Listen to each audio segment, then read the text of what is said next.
오늘 제가 그동안 이렇게 좀 생각해 왔던 것들을 좀 실론적으로, 가설적으로 간단하게 말씀드리려고 합니다. 그러니까 굉장히 좀 엉성할 거라는 걸 좀 이해해 주시면 좋겠고요. 제가 갖고 있는 문제의식은 우리 한국학이나 동아시아학이 뭐 불가피한 일입니다만은 유럽 중심주의 이 사관, 그래서 그 특정 시기에 유럽이라고 하는, 웨스턴 유럽이라고 하는 특정한 그 지역에서 만들어낸 개념, 이런 뭐 가치관, 그거에 기대서 그게 이제 보편적이고 우월적인 거다라는 전제하에서 지금까지 쭉 학문 활동이 진행되어 왔는데, 최근에 들어서 이제 그 방법론, 그 어프로치에 대한 문제의식을 사람들이 느끼기 시작을 했는데, 그거를 어떻게 대체할 수 있는 새로운 방법을 개발할 것인가 하는 것은 참 어려운 일이고, 막 시작은 됐지만 성공을 장담할 수 없는 그런 문제인 것 같습니다. 그 역사학에 국한해서 말씀을 드리면은 20세기 역사학이라고 하는 것은 방금 말씀드린 그런 서양에서 만들어진 그 방법을 가지고 시작을 했죠. 그래서 특히 이 동아시아 역사학에 국한돼서 말씀드리면은 그 근대주의와 민족주의라고 하는 뭐라 그럴까요? 웨스턴 유럽이 만들어낸 어떤 가치, 그거를 두 축으로 해서 20세기 동아시아 역사도 그렇고 역사학의 서사도 그렇고 그렇게 진행이 되어 온 것 같습니다. 그래서 예를 들면 우리 다 배웠지만 한국에서 이제 실학 같은 거 굉장히 중요시했죠. 동아시아에도 근대성이 있다라고 하는 성리학의 엔티테제로서 실학, 아니면 여기도 자본주의적인 어떤 발전이 있었다.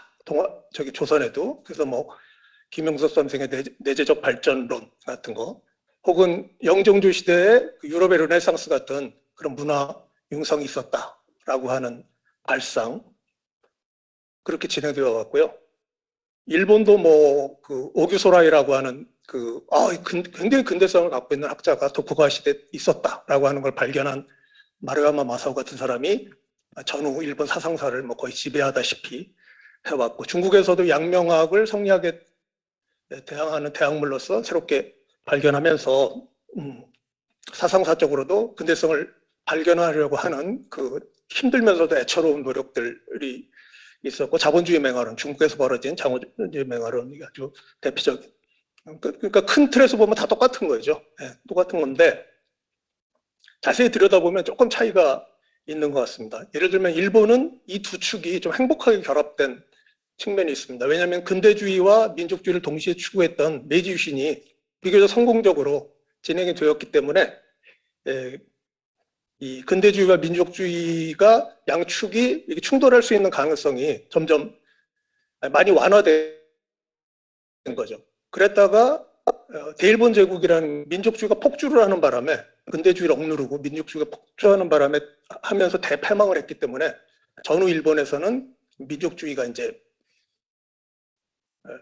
규제당하는 그런 시기로 접어들었고, 거기에 대한 반발이 최근에 다시 일어나고 있는 것 같습니다. 중국은 이 두 축을 하면서도 사회주의라고 하는 다른 팩터가 들어오면서 이 충돌을 좀 완화한 측면이 있는 것 같고요. 한국이 어떻게 보면 가장 불행한 결합이라고 할 수 있는데, 근대주의를 추구했죠, 한국도. 근데 그 근대주의의 모델이 누구였느냐면 메이지 유신을 한 일본이었단 말이에요. 그래서 일본 모델로 근대주의를 추구를 하다가 일본한테 식민지를 당했기 때문에 민족주의와 근대주의가 충돌하는, 아주 격하게 충돌하는, 그 개화파라는 게 그런 거죠. 개화파라는 건 일본 모델로 해서 한국의 근대화를 달성하려고 했는데 결국 그 노선이 일본한테 먹히는 결과로 귀결됐기 때문에 반민족주의자가 된 그런 거고, 그래서 해방 후 한국은 이 민족주의 담론 서사가 당연히 엄청나게 강해질 수밖에 없었고, 그 폐해가 아주 만연해 있는 지금 그런 상황인 것 같습니다. 그래서 예를 들면 민족주의 끝판왕이라고 할 수 있는 북한 체제에 대한 호의적인 태도라든가 아니면 그 위정척사파 같은 근대주의하고는 거리가 먼 세력들을 민족주의적인 이유로 이렇게 평가하는, 물론 위정척사파는 전혀 민족주의자들이 아니죠. 그 사람들은 구문명주의자들이죠. 구질서 문명주의자들인데 그 사람들을 민족주의적으로 이렇게 포섭해서 평가하려고 하는 그런 제가 볼 때는 바람직스럽지 못한 서사가 유행을 했던 것 같습니다. 근데 이런 태도가 전근대를 우리가 공부하는 데서까지 확장이 될 경우에 아주 그 심한 왜곡이 일어나게 되는 거죠. 예를 들면 고대, 중세, 근대 시기 구분 같은 거는 뭐 서양사에서는 아주 당연하게 얘기되고 있지만 저 시기 구분이 과연 보편적이냐, 동아시아에도 적용될 수 있느냐 하는 건 또 다른 문제고 적용되기 굉장히 힘든 측면이 있다라고 하는 문제의식 싹트고 있고요. 또는 뭐 막시스트들이 얘기하는 발전 단계론, 생산 양식상의 노예제, 봉건제 뭐 이렇게 하는 것을 사실상 20세기 후반에 동아시아의 모든 역사학자, 대부분의 역사학자들이 그거를 적용해 보려고 막 애를 썼잖아요. 봉건제론 같은 게 이제 대표적인 거죠. 피우달리즘이 있어야 자본주의가 들어올 수 있었다라는 논리가 강고하게 있었기 때문에 동아시아에서도 그 봉건제를 발견하려고 하는 좀 피눈물 나는 노력들이 있었습니다. 뭐 한국에서는 백남훈 같은 사람들이 조선에도 봉건제가 있었다를 주장하려고 했고요. 뭐 중국이나 일본에서도 다 마찬가지입니다. 근데 결론적으로 말씀드리면 적어도 중국과 일본에서는 아무리 그 봉건제라는 개념을 넓게 해석하려고 해도 중국과 일본에서는 조선에서는 봉건제라는 게 없었기 때문에 참 그 무망한 노력을 했다 이렇게 볼 수 있겠습니다. 그러니까 뭐 농담이지만 우리가 저 사람은 참 봉건적이야, 뭐 매너가 참 봉건적이야, 뭐 그렇게 얘기하지만 사실 봉건이 없어요. 우리는 또 조금 더 들어가 보면 뭐 예를 들면 의회제라든가 자본주의, 자유 이런 서양적인 가치 있잖아요. 그거를 우리 역사에서 찾으려는 노력이 딱 전제되어 있죠. 그러나 다른 근대성의 표지들, 지표들, 예를 들면 합리성, 관료제, 평등, 신분제가 없는 약한 거, 또는 신성에서 탈피한 거, 이런 것들은 사실은 동아시아가 서양보다 훨씬 일찍 선취했기 때문에 이것도 일률적으로 말하기 굉장히 힘든 측면이 있고, 하나 꼭 집어서 예를 들면 이제 민주주의 같은 건데요. 민주주의가 반드시 의회제랑 결합해야 민주주의냐 하는 문제가 제기될 수 있죠. 그러니까 동아시아는 민주주의적이었지만 의회주의적이지는 않았다. 이런 말도 성립할 수 있는 거거든요. 그러니까 의회 전통이라는 것은 신분제가 전제가 돼야 되기 때문에 일찌감치 신분제가 약화된 중국이나 조선에서는 의회제 발상이 나타나기가 굉장히 힘들었죠. 그렇지만 예를 들면 다른 뭐 언론 활동이라든가 뭐 상서 이런 거 여러분 잘 아시잖아요. 공론, 분당 이런 걸 통해서 민주주의의 어떤 측면, 그러니까 많은 사람들이 참여해서 정치적인 어떤 의사를 표시하는 그런 측면은 훨씬 활발하게 동아시아에서 볼 수 있다. 그래서 저는 그거를 이제 사대부적 정치 문화라고 하는 개념으로, 그러니까 유럽의 의회 민주주의와 대비할 수 있는 하나의 정치 문화로 사대부적 정치 문화라는 것을 말씀을 드리고 있는 거고요. 그런 면에서 보면 13세기의 영국이 남성보다 더 민주적이라고 말할 수 있는가, 또는 17세기의 영국이 의회적이죠. 훨씬 의회적이지만 그러나 조선보다 민주적이라고 할 수 있는가라고 하는 문제가 제기될 수 있을 거라고 생각을 합니다.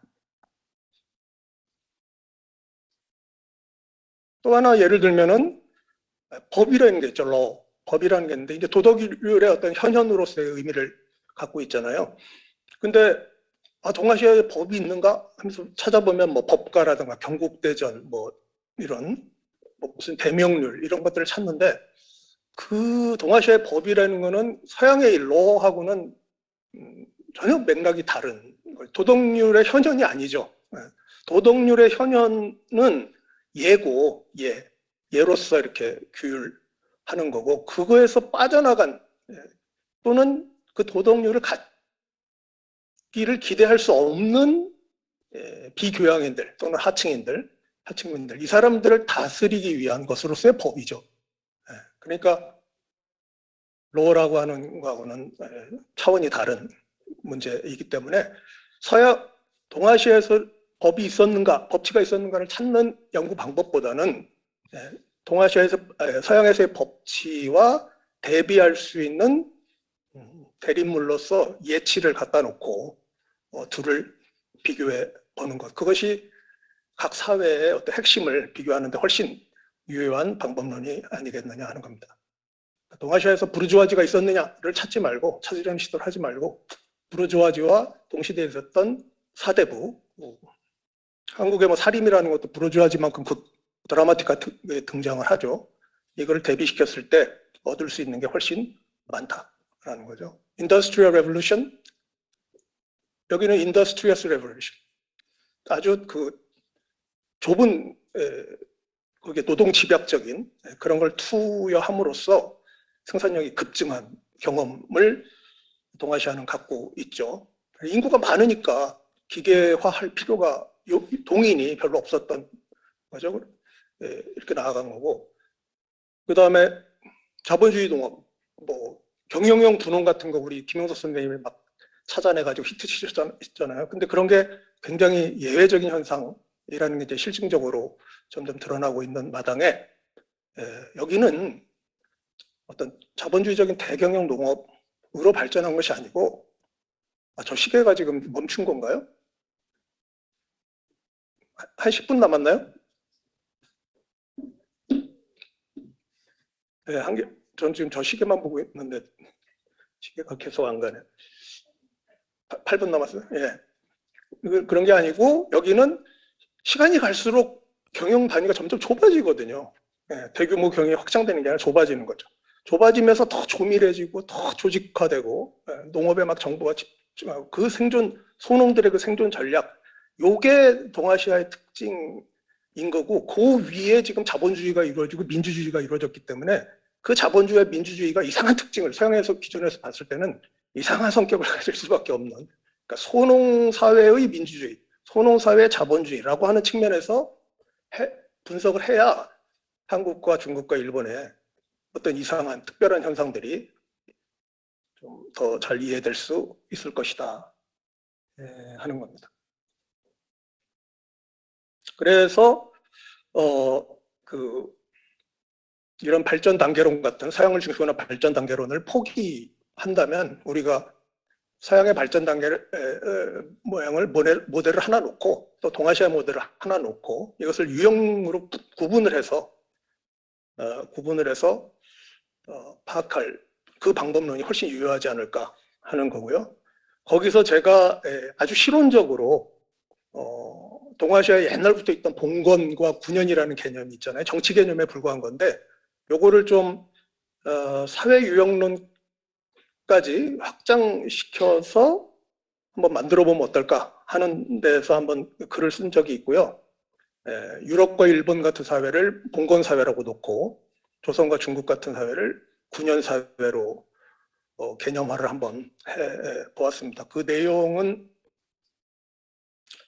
잘 안 보이시겠지만 대체로 그 논문에 뭐 써 있지만은, 예를 들면 신분제 같은 거는 유럽이나 저기가 어디죠? 일본이 훨씬 강력하죠. 지금도 무슨 백작 뭐 이런 게 아직도 남아 있는 데도 있고, 일본도 1945년까지 남아 있었죠. 중국과 조선은 뭐 자위라는 게 아예 없는 곳이고요. 그 다음에 세습 문제도 마찬가지이고, 그 다음에 정치 참여, 아까 말씀드렸습니다만은 이 신분제에 의해서 어떤 의회제로 연결이 되는 거고요. 여기는 그 의회제가 발달하기 굉장히 힘든, 사실 지금도 한국의 의회제라고 하는 것이 거의 그 직접 민주주의적인 성격이 굉장히 강하게 들어가 있잖아요. 대의민주정이긴 하지만 이른바 민심이라고 하는 여론에 굉장히 강하게 영향을 받는 그런 형태인데 이런 것을 어떻게 이해할 수 있을 것인가 하는 그런 문제에서도 서구의 정치학 개념만 가지고 이렇게 분석하려고 하면 잘 들어맞지 않는 것이 많거든요. 그럴 때 한번 이런 그 모델들을 만들어내가지고 한번 적용해 보면 어쩌면은 더 재미있는 발견들이 있을 수 있지 않을까 하는 얘기들을 하려고 했던 겁니다. 뭐 그 다음에는 이제 사족인데요. 하여튼 이 다른 그 두 개의 사회 유형이 경쟁, 공존하다가 유럽이라고 하는 한쪽에서 이제 산업혁명 이런 것이 일어나면서 이게 전 세계적으로 압도를 한 거죠. 그래서 비로소 군연사회가 봉건사회 영향을 강하게 받으면서 변해가는 과정.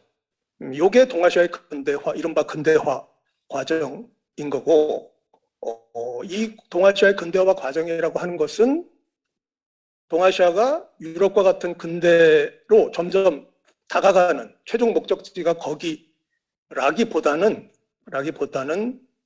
군연사회 특유의 어떤 요소들이 봉건사회 영향을 받아서 근대화하는 과정에서 변용, 저항, 왜곡, 수용되면서 어떤 잘 모르지만 새로운 사회 유형, 문명을 만들어 나가는 그 지금 단계에 있는 것이 아닌가. 그렇게 봐야 현재 중국의 이 해석이 안 되는 기존의 사회과학 이론으로 해석이 안 되는 여러 현상들도 우리가 새롭게 볼 수 있고 한국과 일본 또는 여타 사회에 잘 포착이 안 되는 그런 시점들도 조금 더 이해할 수 있게 되지 않을까 하는 그런 구상을 갖고 있습니다. 시간이 거의 된 것 같아서 여기서 마치겠습니다. 감사합니다.